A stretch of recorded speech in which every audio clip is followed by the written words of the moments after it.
So we've been dealing with HTML, and at the very beginning of the section on HTML, I told you HTML is easy, don't worry. I'm not going to tell you that CSS is hard. I will tell you CSS, for me at least, is more fun because you get to pretty much immediately see what the outcome of your work is. It's much more designerly in some ways. So I think it's good in that way.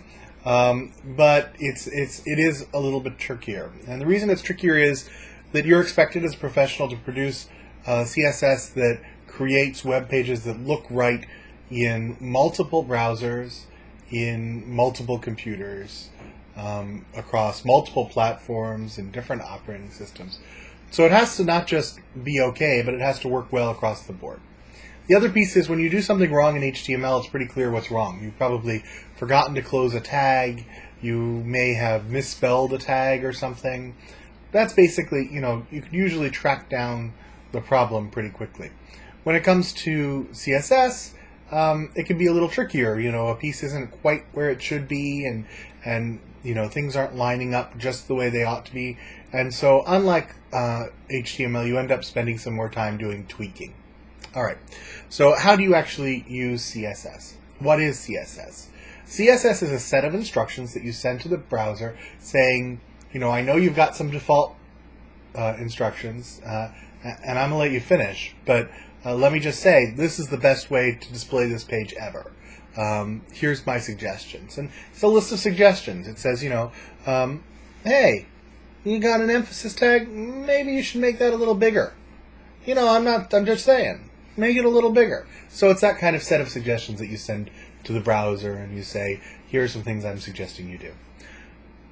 Style guidelines, style rules, which is what we're calling them, show up in lots of different places. You can do it in lots of different ways. The book that I've suggested, the Freeman book, and lots of other books suggest lots of other ways to do this. Really, there's three main ways, and they usually start you off with one and then move you to the second and then go to the third. But the whole idea of a sheet is that it's a sheet. It's separate from your HTML. And there's some real advantages to separating out your HTML file from your CSS file. One of the advantages is just conceptual, right? We're trying to separate out content from in HTML, content and structure in HTML from presentation in CSS.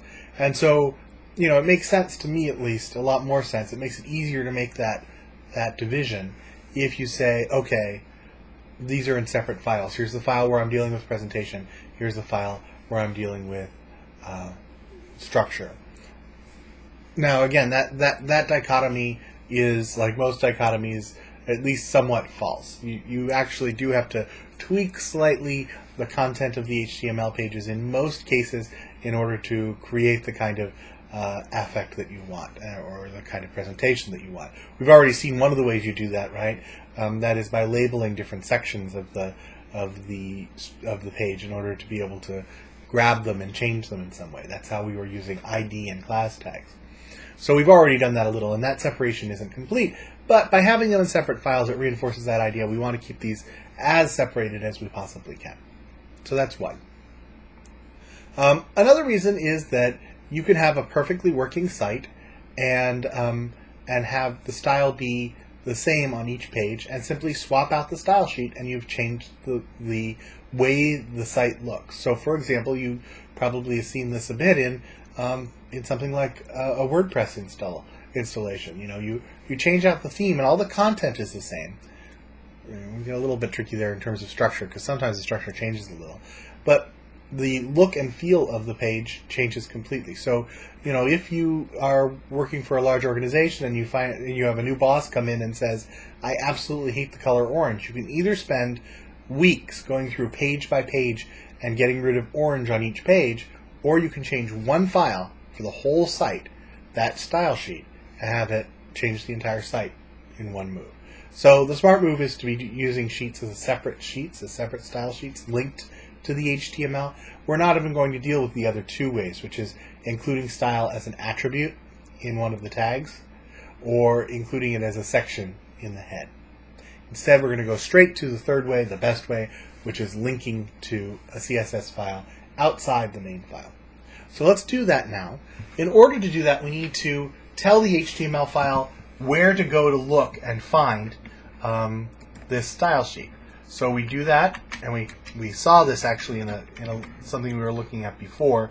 We do that using a link tag, and the link tag takes actually several attributes. We're going to use 3.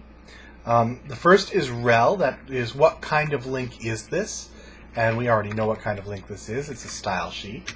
The second one says what is the type of file that we're loading in, and this one is going to be text CSS. That is, we're doing it in text, and it's going to be a CSS file that we're loading in. And finally, we need to say where is this file exactly, and we'll use the href. You'll remember we use href elsewhere in the A tag to make a link, and we're kind of making a link here too, so it makes sense to use href. And we'll call it what is the default common name for a style sheet, style.css. And this is a self-closing tag, so we'll do a /enter. All right. So now we've got our style sheet linked up. We actually need to create the style sheet, so let's go ahead and start a new file, and we'll save this as style.css.